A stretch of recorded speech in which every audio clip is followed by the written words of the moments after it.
ನೋಡೀಗ ಇದು ಎಷ್ಟು ಘನ ಕಾಣ್ತದೆ. ಹಿಂಗಿದ್ದವನ್ನೇ ಹಾಕ್ಯಾಕ ಅವು ಪ್ಯಾಂಟು ಶರ್ಟ್ ಹಾಕ್ದಂಗೆ ಹಾಕಿತೀಯಲ್ಲ, ನಿನ್ನ ಮಾವಗೂ ಅಷ್ಟು ಖುಷಿ ಇಲ್ಲೇ. ಅವು ಎಂತ ಹಾಕ್ಯಣದು ಆಚೀಚೆ ಮನೆಯವ್ರು ಏನು ಅಂದ್ಕೋತಾರೆ ಅಂತಾರೆ. ನೀನು ದಿನಕ್ಕೊಂದದ್ದು ಹಿಂಗಿದ್ದೇವೆ ಹಾಕ್ಯ. ಹಿಂಗೆ ಮನೆಯಿಂದ ತಂದ್ಕೊಂಡವಿದ್ರೆ ಅವನ್ನ ಹಾಕ್ಯ, ಇಲ್ಲರಪ್ಪ ಅವನನ್ನ ಹತ್ರ ಹೇಳು ತಂದುಕೊಡ್ತಾನೆ. ಹೋಗಿ ಗಂಡ ಹೆಂಡತಿ ಇಬ್ಬರು ಪ್ಯಾಟಿಗೆ ಹೋಗಿ ಎಂತೆಂತ ಬೇಕು ಎಲ್ಲ ತಂದ್ಕೊಳ್ಳಿ. ಅದಕ್ಕೆಲ್ಲ ಏನು ಹಿಂದೆ ಮುಂದೆ ನೋಡೋದು ಬೇಡ. ಏನು 4 ಜನ ಏನಿಲ್ಲ ಮನೆಯಲ್ಲಿ ಇರೋರು ನೀವೇ ಇಬ್ಬರು, ನಿಮ್ಗಲ್ದಿದ್ದು ಮತ್ತೆ ಯಾರಿಗದು ತನಕ ಮಾತ್ರ ಒಂದು ದಿವ್ಸ ಹಾಕ್ದವನು ಮತ್ತೊಂದು ದಿವ್ಸ ಹಾಕ್ಬೇಡ. ನಾ ಹೇಳಿದಾರೆ ಸೌಜನ್ಯ, ಇನ್ನೊಂದೂವರೆ ತಿಂಗಳ ತನಕ ಒಂದು ದಿವ್ಸ ಹಾಕಿದ ಬಟ್ಟೆ ಮತ್ತೊಂದು ದಿವ್ಸ ಹಾಕ್ಬೇಡ ನೀನು. ಅಲ್ಲೇ ಆಚೆ ಮನೆಯವರೆಲ್ಲ ಹಾಗೆ ತಿಕ್ಳುಗರಿತಾರೆ. ಏನು ಸಾಹುಕಾರರ ಮನೆಯಿಂದ ಅಂತ ಹಿಂಗೆ ಅಂದ್ಕೊಂಡಾರೆ ಹಾಕಿದ ಬಟ್ಟೆನೇ ಹಾಕ್ತದೆ, ಅಷ್ಟು ಗತಿ ಇಲ್ಲನ ಅಂತ ತಿಳ್ಕೊತಾರೆ. ಹಾಗಾಗಿ ನೀ ದಿನಕ್ಕೆ ಒಂದೊಂದು ಜೊತೆ ಹಾಕು, ಏನಾಗಲ್ಲ. ಮನೆಯಿಂದ ತಂದ್ಕೊಂಡಿಯಾ ಅಷ್ಟೇ ಬಟ್ಟೆ. ಅತ್ತೆ, ನೀವಿಷ್ಟು ಚುಕ್ಕ ಮಾತಾಡಿದ್ರೆ ನಂಗೆ ಅರ್ಥ ಆಗಲ್ಲ. ನನಗೆ ಲಾವಣ್ಯನ ಮಾತೇ ಕರೆಕ್ಟಾಗಿ ಅರ್ಥ ಆಗೋದು. ಬಿಟ್ಟರೆ ಪವನ್ ಸ್ವಲ್ಪ ಚೆನ್ನಾಗಿ ಮಾತಾಡ್ತಾರೆ. ನೀವು ಎಂತ ಹೇಳಿದ್ರಿ? ಆಚೆ ಈಚೆ ಮನೆಯವರು ಎಂತ ಮಾಡ್ತಾರೆ ಅಂದ್ರಿ? ಓ, ನೀವು ಪೇಟೆ ಬದಿ ಇದ್ದರದೆಲ್ಲ ಹಿಂಗಿದ್ದೆ ಕತೆ ಮಾರತಿ ತಿಕ್ಳುಗರಿತಾರೆ ಅಂದೆ. ನಿಂಗೆ ಅದು ಗೊತ್ತಾಗಲಿ, ನಮ್ಮ ಮನೆ ಹಂಗೆ ಮಾಡೇ ಮಾವ ಕಾಪಿ ಬೇಡ ಅಂದರು ಅಂತ ಹೇಳಿ ವಾಪಸ್ ತಂದಿಟ್ಟಿದ್ದೆ. ಅಯ್ಯೋ, ನಿನ್ನ ಕಥೆಲ್ಲ ಆಗಿದ್ದಲ್ಲ ಮರತಿ. ತಿಕ್ಳುಗರಿಯೋದು ಅಂದರೆ ನಾನೀಗ ಹೊಸೂಟಿ ಭಾಷೆ ಕಲ್ತ್ಕೋಬೇಕಲ್ಲ ಮರತಿ. ಸಸರ ಮಾಡ್ತಾರೆ ಅಂತ. ನಾವು ಯಾವ ಬಟ್ಟೆ ಹಾಕಿದ್ರೆ ಅವ್ರಿಗೇನಂತ ಹಾಗೆ ಅದು.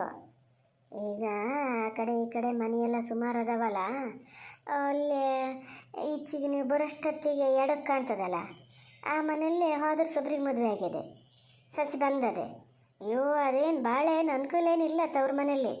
ಆದರೂ ಅದೊಂದು ಮಾಡ್ತಿತ್ತು ನೋಡಿದ್ರೆ ಇಂಥ ಥರ ಅಂತ ಇಲ್ಲ. ನನ್ನ ಬಿಟ್ಟರೆ ಇಲ್ಲ ಅನ್ನಂಗೆ ಮಾಡ್ತಿತ್ತು. ಈಗೆಲ್ಲ ಇಳ್ದೋಗ್ಯರಿ, ಏನಿಲ್ಲ. ಒಂದು ಬಾಲೆ ಆಗಿದ್ದು. ಈಗ ತವ್ರ ಮನೆಯಿಂದ ಬಟ್ಟೆ ತಗೊಳೋದು ಇಲ್ಲ, ಇವರಿಗೂ ಇಲ್ಲೇ ಅಡಿಕೆ ಆಗಲ್ಲ, ಅವನು ಏನು ಕೊಡಿಸ್ಲನು ಬಟ್ಟೆ ಇಲ್ಲ, ಹಾಕ್ದವನೇ ಹಾಕೋದೀಗ.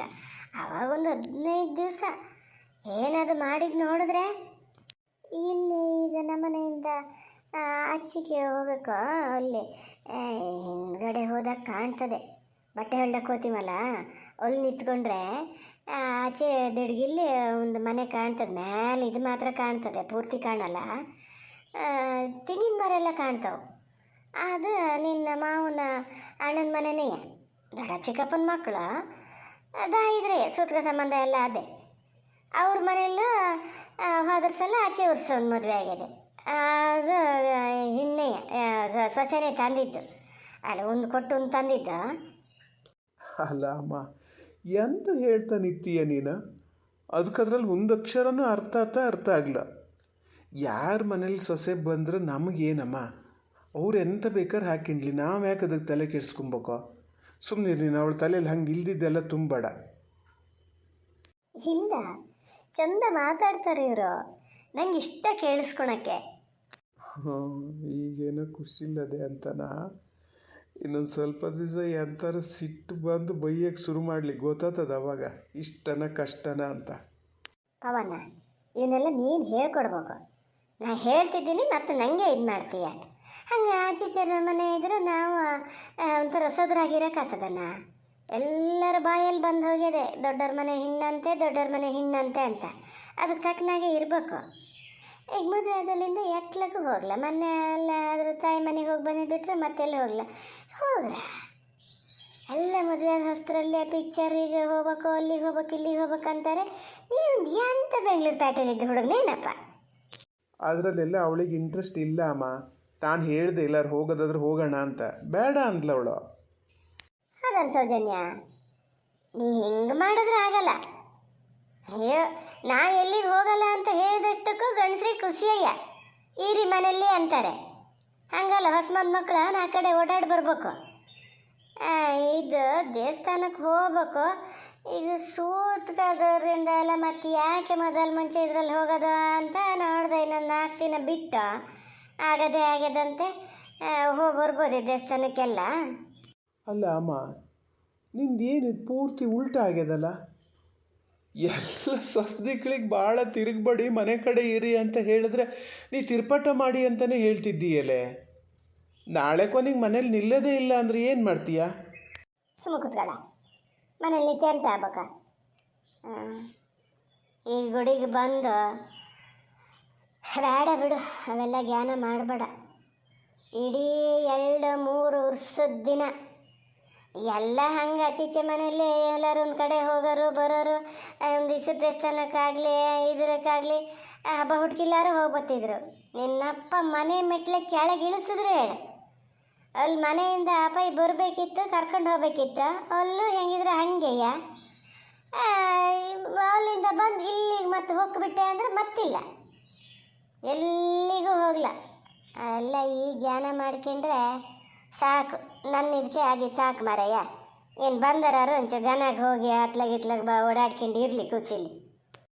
ಲೇ ಇದೆ, ಎಂತ ಮಾಡ್ತಿದ್ದೀರಿ ನೋಡೋಣ, ಎಲ್ಲರೂ ಅಲ್ಲಿ ಹೊಕ್ಕೊಂಡ. ಕಾಗಿ ಬಂದೇ ಆಯ್ತು, ಎಂತ ಬೇಕಾ ಇನ್ನು? ಎಂತ ಕೂಗಕ್ಕೆ ಅಂತ ಆಗ್ಯದ ನೋಡೋಣ. ಅಲ್ಲಿ ಎಲ್ಲ ಹಿಂಗೆ ಮಾತಾಡ್ತಾ ನಿಂತಿದ್ವಲ್ಲ, ನಾನು ನಿಂತೆ. ಯಾರು ಏನು ಮಾತಾಡ್ತಾ ಇದ್ರೆ ಅದಕ್ಕೆ ಮನೆ ಏನು ಎತ್ತ ಅಂತ ಗೊತ್ತಾಗೋದು ಬೇಡ ಅಂದರೆ ಒಂದು ಸ್ವಲ್ಪನಾರ. ಅದು ಹೆಣ್ಣಲ್ಲ, ಎಲ್ಲರ ಮನೆ ಮೇಲೆ ಹೆಣ್ಣಕ್ಕೆ ಶುರು ಮಾಡ್ಕೊಂಡು ಜರಗಿರ ಬಂದರೆ ಯಾರಿಗೆ ಹೇಳದ? ನೀವು ಮಾತಾಡೋರಲ್ಲ ನಾರು ಮನುಷ್ಯರ ಹತ್ರ, ಅಲ್ಲಿ ನಾರು ಮನುಷ್ಯರ ಹತ್ರ ಬಾಕಿದ್ದರ ಹತ್ರ ಗನಾಗೆ ಮಾತಾಡ್ತೀರಿ ನೀವು. ಮಾತಿಗೇನು ಹೇಳ್ಕೊಡೋದು ಬೇಡ. ಅಮ್ಮಗೆ ಕಂಡು ಹಂಗೆ ಮಾಡಬೇಡ್ರಿ. ಏನು ಹುಡುಗಾಟಿಕೆ ಅಂತ ಮಾಡ್ಕೊಂಡಿರಾ? ನಾಳೆ ಅದೇ ಒಂದು ಲೋಟ ನೀರು ಕೊಡಬೇಕು, ಕೈಯಲ್ಲಿ ಹಿಡ್ದೆ ಬಿದ್ದು ಕಾಲಕ್ಕೆ ಜ್ಞಾನ ಇಟ್ಕೊಳ್ಳಿ. ಎಂತಕ್ಕೆ ಅವಳ ಕೈ ಅಂತ ಖಾರೈಸ್ಬೇಕು? ನೀ ಎಲ್ಲಿಗೆ ಹೋಗಿರ್ತೀಯ? ನೀ ಎಲ್ಲಿಗೆ ಹೋಗಿರ್ತೀಯ? ಹಾಂ, ವರ್ಷದಿಂದ ವರ್ಷಕ್ಕೆ ನಿಮಗೆ ವಯಸ್ಸು ಜಾಸ್ತಿ ಆದರೆ ನಂಗೆ ಕಮ್ಮಿ ಆತ ಬರ್ತದೆ, ಹುಡುಗಿ ಆತ ಬರ್ತೀನಿ. ಈಗ ಹೇಳಿದ್ನೆಲ್ಲ ಕೊಡ್ತಾ ಕೂತ್ಕೋತೀನಿ. ಮಾತಾಡ್ತಾರೆ. ವರ್ಷ ನಿಮಗಾದಂಗೆ ನಂಗೂ ಆಗಲ್ಲಂದ್ರೆ ಏನು? ಕಾಲ ಮುನ್ನೂರು ದಿನ ಇದೇ ಥರ ಮಾಡ್ತೀನಿ ಅಂತ ಹೇಳ್ಕೊಂಡಿನ ನಾನೇನಾರ? ಕೈಯಲ್ಲಿ ಅಡಿಬೇಕಲ್ಲ, ನಾನೇ ಮೂಲಿಗೆ ಬಿದ್ದರೆ ಯಾರಿಗೆ ಹೇಳದ? ಸೌಜನ್ಯ, ಏನು ಯೋಚನೆ ಮಾಡ್ತಿದ್ದೀಯಾ? ನಮ್ಮಮ್ಮ ಹೇಳಿದ್ದಕ್ಕೆಲ್ಲ ಅಷ್ಟೆಲ್ಲ ಏನು ತಲೆ ಕೆಡ್ಸ್ಕೊಂಬೇಡ. ಸುಮ್ಮನೆ ನಿಂಗೆ ಬೇಜಾರಾಗ್ತದೇನೋ ಅಂತ ಹಂಗೆ ಮಾತಾಡ್ತಿರ್ತಾರೆ ಅವರಷ್ಟೇ. ನಿಂಗೆ ಹೆಂಗೆ ಬೇಕೋ ಹಾಗೆ ಇರು, ಯಾವುದಕ್ಕೂ ಏನು ಟೆನ್ಷನ್ ಒಂದು ಮಾಡ್ಕೊಂಬೇಡ. ನೀನು ಆರಾಮಂತ ಅನ್ನಿಸ್ತುಂಟಾ?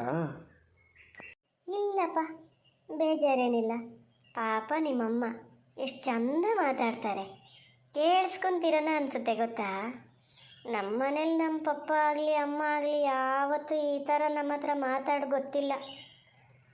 ಲಾವಣ್ಯ ಒಬ್ಬಳೇ ನನ್ನ ಹತ್ರ ಚಂದ ಮಾತಾಡೋದು. ನನಗೆ ನಮ್ಮನೆಗಿಂತ ನಿಮ್ಮನೇ ಇಷ್ಟ ಆಗ್ತುಂಟು ಗೊತ್ತಾ. ಯಾಕೆ ಹಾಗೆ? ನಿಮ್ಮ ಪಪ್ಪ ಅಮ್ಮ ನಿನ್ನ ಹತ್ರ ಯಾಕೆ ಮಾತಾಡ್ತಿರ್ಲ? ನಂಗೆ ಗೊತ್ತಿಲ್ಲ, ನಂಗೆ ಅವ್ರು ಮಾತಾಡಿದ್ರೆ ಇಷ್ಟನೂ ಆಗ್ತಿರಲ್ಲ. ಅದಕ್ಕೆ ನಾನು ಮಾತಾಡ್ತಿರಲಿಲ್ಲ, ಅವರು ಮಾತಾಡ್ತಿರಲಿಲ್ಲ. ನಾನು ಇನ್ನು ಅಲ್ಲಿಗೆ ಹೋಗೋದೇ ಇಲ್ಲ, ಇಲ್ಲೇ ಇರ್ತೀನಿ ನಾನು. ಅಲ್ಲ, ಅದ್ಯಾ ನಮ್ಮ ಮರ ಇಲ್ಲಿ ಇಟ್ಟೀನಿ, ಏನು ಆತ್ಲಾಗ ತಿರುಗಿ ಬತ್ತಿದ್ದೀರಲ್ಲ, ಕಾಪಿಲ ಟೇಟ್ ಇದ್ಕೊಂಡು ಕಾಣಲ್ಲಂದ್ರೆ ಇಟ್ಟರೆ ಏನು ದೈಯಕ್ಕಿಟ್ಟ? ಒಂದ್ಸಲ ಹೇಳ್ದ ಕಾಪಿ ಇಟ್ಟೀನಿ ಅಂತ, ಕೈಯಲ್ಲಿ ಕೊಡೋಕ್ಕಾಗಲ್ಲ. ಇದಕ್ಕೇನು ಕಮ್ಮಿ ಇಲ್ಲ. ಸವಿತಾ ಕುಮಾರಿನ ಯಾರ ಹೇಳ್ತಾರಲ್ಲ, ಈ ಗಂಡಸಿಗೆ ಹುಳಿ ಕಮ್ಮಿ ಇಲ್ಲ ಅಂತ, ಸುಳ್ಳನು? ನಿಮ್ಮ ಮನಸ್ಸಿಗೆ ನೀವು ಏನು ಮಾಡೋದು ಯಾರಿಗೂ ಗೊತ್ತಾಗಲ್ಲ ಅಂತ ತಿಳ್ಕೊಂಡಿರಿ, ಎಲ್ಲ ನೋಡ್ತಾ ಇದ್ದಾರೆ. ಹೇಳಿ ಕಳ್ಳೆ ಹಿಡ್ಸೇ ಕೊಡ್ತೀನಿ, ನೆಂಟ್ರಲ್ಲ. ಹ್ಞೂ, ಅವ್ರಿಗೇನು ಹೇಳ್ತಾರೆ, ನಾನು ಇದ್ರ ಬಂದು ಹೇಳಲಿ ಅಂತ ಮಾಡೋಕ್ಕಾಗೋದು ಇಲ್ಲ. ಇದ್ರ ಬಂದು ಹೇಳಿದ್ರೆ ಎಂತ ಮಾಡ್ತೀರಿ? ಸಾಮಾನ್ಯ ಹೇಳ್ಯಾರ ಅವರು. ನಿಮ್ಮ ಪಪ್ಪ ಬೈತಾ ಇದ್ದಾರಲ್ಲ, ಯಾರಿಗೆ? ನನಗೆ ಬೈತಿದ್ದಾರಾ? ಗಾಡ್ ಪ್ರಾಮಿಸ್ ಅವ್ರು ಮೊನ್ನೆ ಹೇಳಿದ್ದು ನಂಗೆ ಅರ್ಥ ಆಗಿರಲ್ಲ. ಇಲ್ಲ ಇಲ್ಲ, ಬೈತಿಲ್ಲ ಅವರು, ಯಾರಿಗೂ ಬೈತಾ ಇಲ್ಲ. ಅಪ್ಪ ಅಮ್ಮ ಅಲ್ಲಿ ಮಾತಾಡ್ತಾ ಇದ್ದಾರೆ, ತಮಾಷೆ ಮಾಡ್ಕೊತದಾರಷ್ಟೇ. ನೀನು ಟೆನ್ಷನ್ ಮಾಡ್ಕೊಬೇಡ. ಏನು ರಾಜ್ಯಕ್ಕಿಲ್ಲದ ಸೊಸೆ ಕಂಡು ಬಿಟ್ಟಿಯ? ನಿಂಗೆ ನೆಲ ಕಾಣಲ್ಲ ಬಿಡು. ಇಷ್ಟು ದಿವಸ ಮದುವೆ ಅದು ಇದು ಹೊಸಬಿ ಅಂತ ಆಯ್ತು, ನಾಳೆಯಿಂದ ಬೆಳಿಗ್ಗೆ ಕಡುಬು ಒಂದು ಮಾಡಿ ಇಟ್ಟಳು. ಸಾರು ಪಲ್ಯ ಮಾಡೋದೆಲ್ಲ ಹೆಂಗೆ ಅಂತ ಹೇಳಿಕೊಟ್ಟು ದರ್ಗಿಗೆ ಬಂದುಬಿಡು ನನ್ನ ಹಿಂದೆ ನೋಡು ಒಬ್ರೊಬ್ಬರು ಮನೆ ಬಾಗಿಲಲ್ಲಿ ಎಷ್ಟೆಷ್ಟು ದೊಡ್ಡ ರಾಶಿ ಬಿದ್ದದೆ ಅಂತ. ಏನು ಮಳೆಗಾಲದಲ್ಲಿ ಸೊಪ್ಪು ಹೊರಕ್ಕೆ ನಾನು ಗಟ್ಟಿ ಇದ್ದೀನಿ ಅಂತನಾ? ನಾಳೆಯಿಂದ ದರ್ಗಿಗೆ ಶುರು ಮಾಡಿಬಿಡ್ಬೇಕು. ಅಡುಗೆ ನೀರು ಮಾಡ್ತಾ ಕೂತ್ಕೋಬೇಡ, ಈಗಲೇ ಹೇಳಿನಿ. ಅಡುಗೆ ನೀರು ಮಾಡ್ತೀನೋ ಬಿಡ್ತೀನೋ ಅದು ನಂಗೆ ಬಿಟ್ಟಿದ್ದಲ್ಲ, ನಿಮಗೇನು? ನಾನು ದರ್ಗಿಗೆ ಬರ್ಬೇಕು, ಹೌದಾ ಅಲ್ಲ? ಬರ್ತೀನಿ, ಎಷ್ಟೊತ್ತಿಗೆ ಹೊಡ್ತೀರೋ ಅಷ್ಟೊತ್ತಿಗೆ ಬರ್ತೀನಿ.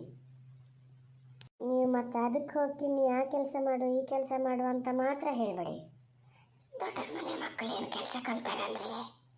ಸಾರು ಪಲ್ಯ ಮಾಡೋಕ್ಕೆ ಬರ್ತದ? ಅದಕ್ಕೆ ಒಂದೇ ಸತಿನ ಹಂಗೆ ಒತ್ತಡ ಹೇರಿಬಿಟ್ರೆ ಸುಮ್ಮನಿರೆ, ಹಂಗೆ ಅಂತ ಹೇಳಕ್ಕೆ ಹೋಗಬೇಡಿ.